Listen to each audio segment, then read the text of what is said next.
I can't bring you to Christmas.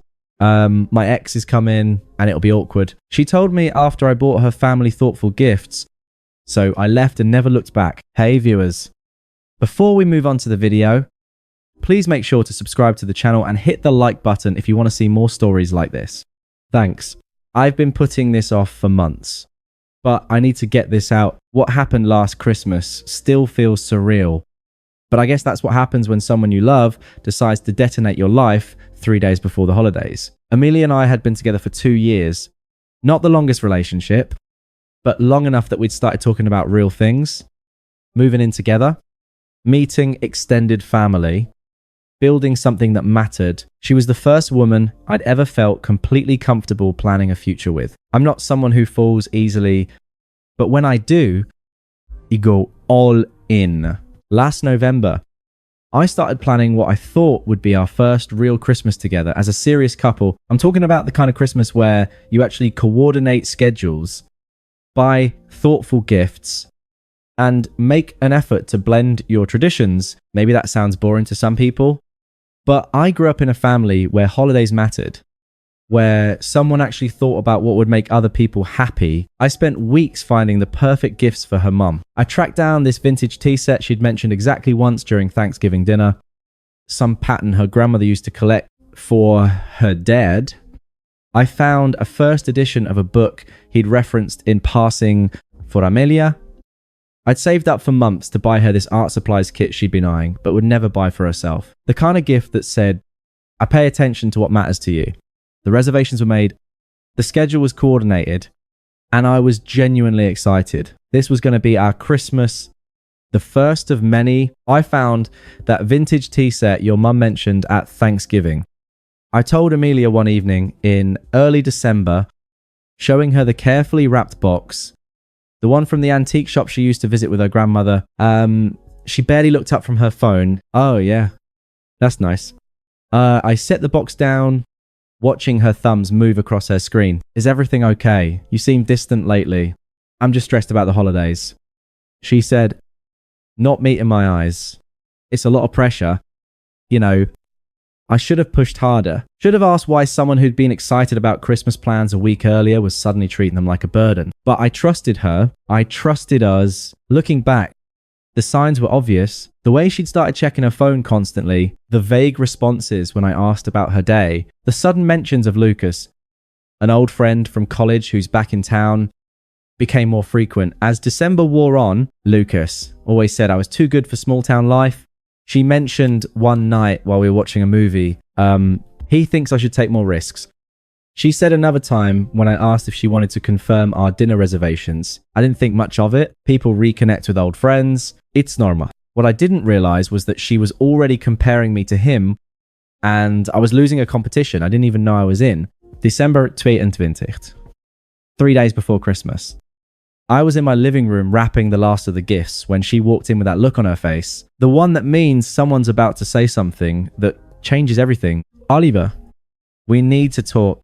I looked up from the ribbon I was tying. What's up? She sat down across from me, her hands twisting in her lap. For a moment, she looked almost pained. I'm bringing Lucas to Christmas dinner instead of you. The words hit me like cold water. I stopped mid-tie, the ribbon falling loose in my hands. What did you just say? I know this is awful timing. She started, then stopped, her face flushing. Lucas and I have been talking, and God, I don't know how to say this without sounding terrible. Try anyway. She took a shaky breath. Things with us have felt so structured, like we're following some blueprint for what a relationship should be. With Lucas, everything feels more natural, more alive. I set down the gift. It was for her little sister and looked at her directly 3 days before Christmas. After I've been planning this for months, I know it's cruel. I've been trying to find the right time to tell you, but there never was one. Her voice cracked slightly. You put so much thought into everything. The gifts, the reservations, the way you remember every little thing my family says. It should make me feel loved. But instead, it makes me feel trapped.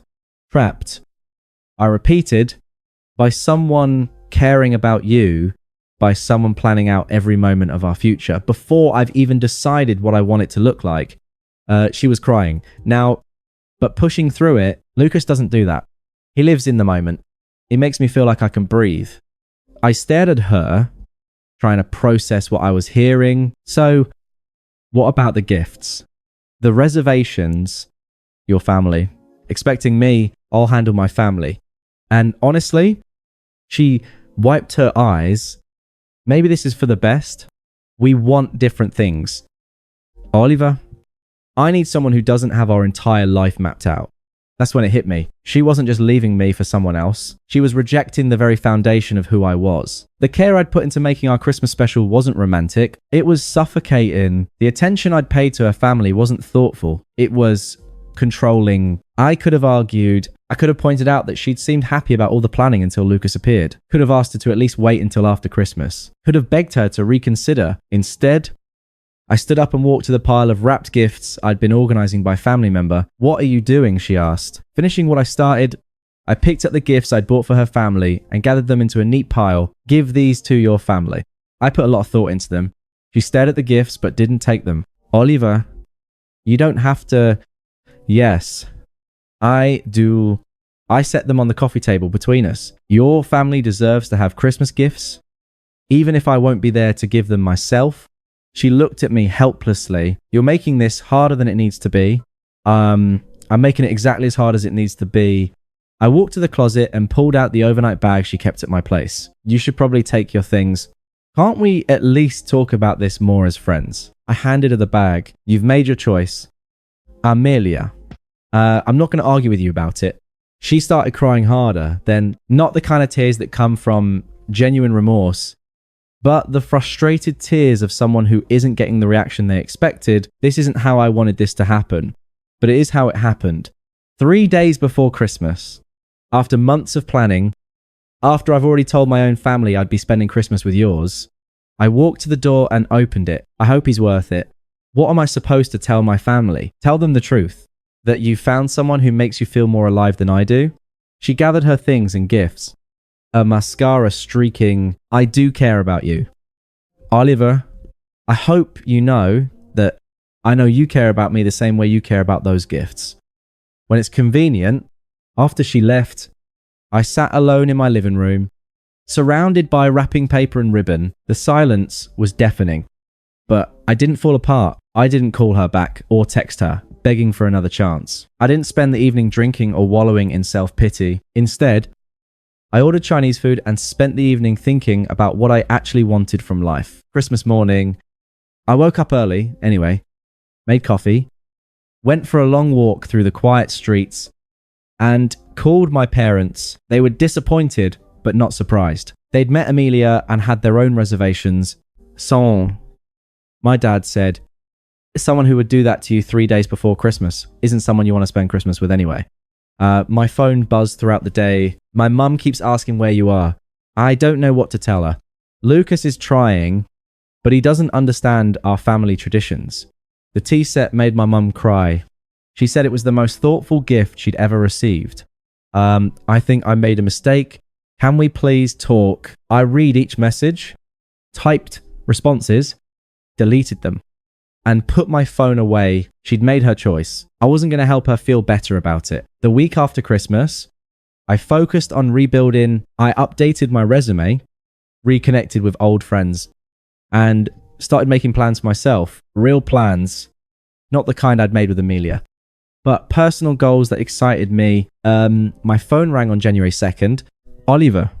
Amelia's voice was raw. "I made a terrible mistake. Lucas left me. He said he was just having fun over the holidays." I sat down on my couch. "I'm sorry to hear that. That's it, I'm falling apart and you're just sorry. What did you expect me to say?" "Amelia, you made your choice. But what we had was real. I was scared of how serious things were getting. I panicked and chose the easier option. You chose what felt more exciting. There's a difference. Please. Can we meet somewhere? I know I devastated you, but I was confused about what I wanted. I see now that what I wanted was you. You wanted the idea of me, but you didn't want the reality of being with someone who shows love through planning and attention to detail. Those things are what made you special. Lucas didn't care about anything that mattered to me. He just wanted to have a good time, and now you know the difference. So give me another chance. Please. I looked around my apartment, cleaner than it had been in months, filled with new books and plans for the future. No. Amelia, I don't want to.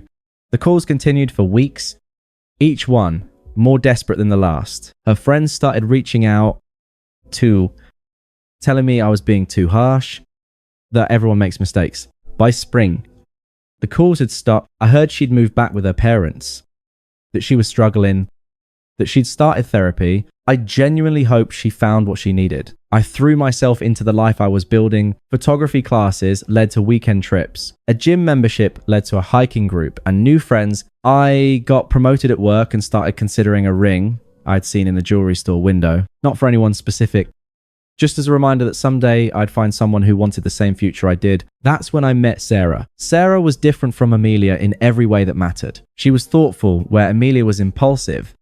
Steady, where Amelia was volatile. Most importantly, she appreciated the things about me that Amelia had found overwhelming. I love how you remember things. She told me one evening as we planned a weekend trip, "It makes me feel like I'm important to you. You are important to me. I know, and I love that you show it in ways that matter." When December rolled around, Sarah was excited about our first Christmas together. "I want to meet your family," she said while we decorated her apartment, "and I want you to meet mine. I think they'll adore you. Are you sure I tend to go overboard with holiday planning?" She laughed. "Promise me, you will. My family does everything last minute. And I've always wanted to experience what it's like when someone actually thinks ahead." We were discussing Christmas Eve dinner when my phone buzzed. "Hey, it's Amelia. I know it's been a while, but I wanted to reach out. I'm doing better now, and I was hoping we could talk." I showed Sarah the message. Want me to respond? "Do you want to?" I thought about it. No, I really don't. "Then don't." I deleted the message and went back to planning our menu. The holiday party was at our mutual friend Mike's house.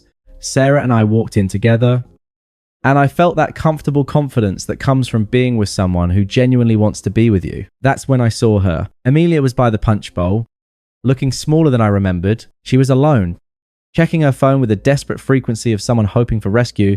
"Is that her?" Sarah asked quietly. "Yeah." She looks lost." "She probably is." Sarah squeezed my hand. "Are you okay?" "I'm fine." And I was looking at Amelia.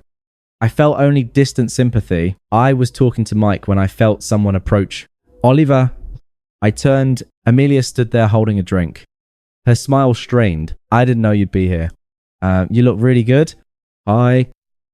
"Amelia." I put my arm around Sarah. "This is Sarah." "Hi," Sarah said warmly, extending her hand. "I'm Sarah." Amelia shook it, her smile faltering. "I'm Amelia. We dated." "I know," Sarah said kindly. "Oliver mentioned you two had history." I watched Amelia process this, that our entire relationship had been reduced to history in my conversations with someone new I've been thinking about as lately. Amelia said, her voice tight, about what we had. That was a long time ago. I said, "I've moved on, but don't you miss the way we used to be?" Her voice cracked slightly. "The way you used to plan everything for us." "I still plan things." I looked at Sarah, who beamed back at me. "Sarah and I are spending Christmas with her family. We've been coordinating for months. Oliver's been working with my mum to perfect her grandmother's prime rib recipe." Sarah added, clearly proud, "And he found the most incredible gifts for my nieces and nephews." I don't know how he keeps track of what they all love. I watched Amelia's face as Sarah spoke, seeing the realization that everything she'd rejected about me was exactly what Sarah treasured. "Please," Amelia said, her composure cracking. "Can we just..." "Amelia," I interrupted gently. "I'm not the same person you left, and I'm grateful you did leave. I learned what I actually deserve, but I know now that I made a mistake. I was young and scared and stupid, and now you're a year older and hopefully wiser. I hope that serves you well." Sarah stepped closer. We should get back to the party. Take care of yourself." "Amelia." I turned to walk away. then paused. And next time you find someone who plans Christmas around you, maybe don't wait until 3 days before to tell them they're uninvited. As we walked away, Sarah slipped her hand into mine. That was harder than I expected. She said, for her. She looked like she was watching her life walk away. Maybe she was, but that's not my problem anymore. We spent the rest of the party with friends, making plans for New Year's Eve. I didn't think about Amelia again until we were driving home. Do you think she'll keep trying? Sarah asked. No. She saw what she needed to see tonight, which was that I'm genuinely happy and that the things she found suffocating about me are exactly what makes someone else feel cherished. Sarah was quiet for a moment. I do feel cherished. The way you plan ahead, the way you remember details, the way you invest in making things special, it makes me feel like I'm precious to you. You are precious to me, I know, and I love that you show it. That night, I thought about the ring I'd been considering, not as a distant someday purchase, but as something with real purpose, someone who deserved it. I never heard from Amelia again. According to Mike, she moved to another city months later, started fresh somewhere else. I genuinely hope she found what she was looking for. This Christmas, Sarah and I are hosting dinner at our new apartment. I've been planning since October, coordinating with both families.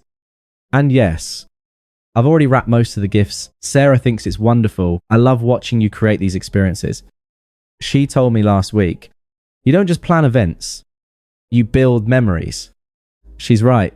That's exactly what I do. Last week, I saw a familiar tee set in an antique shop window. The same pattern I bought for Amelia's mom. For just a moment, I wondered if she'd kept it, if she'd ever told her family the real story about why I wasn't there for Christmas. Then I walked past and went to find what I was actually looking for. Something that would make Sarah's mum smile on Christmas morning, because that's what love looks like to me. Not grand gestures or spontaneous adventures, but the daily choice to make someone feel seen and valued, the willingness to plan ahead because their happiness matters to you. Amelia taught me that not everyone wants to be loved that way. Sarah taught me that the right person will treasure it. The ring is already bought. I'm planning to propose on Christmas morning. Thanks for watching. Make sure to subscribe to the channel and hit the like button. What do you think about this story? Share it in the comments.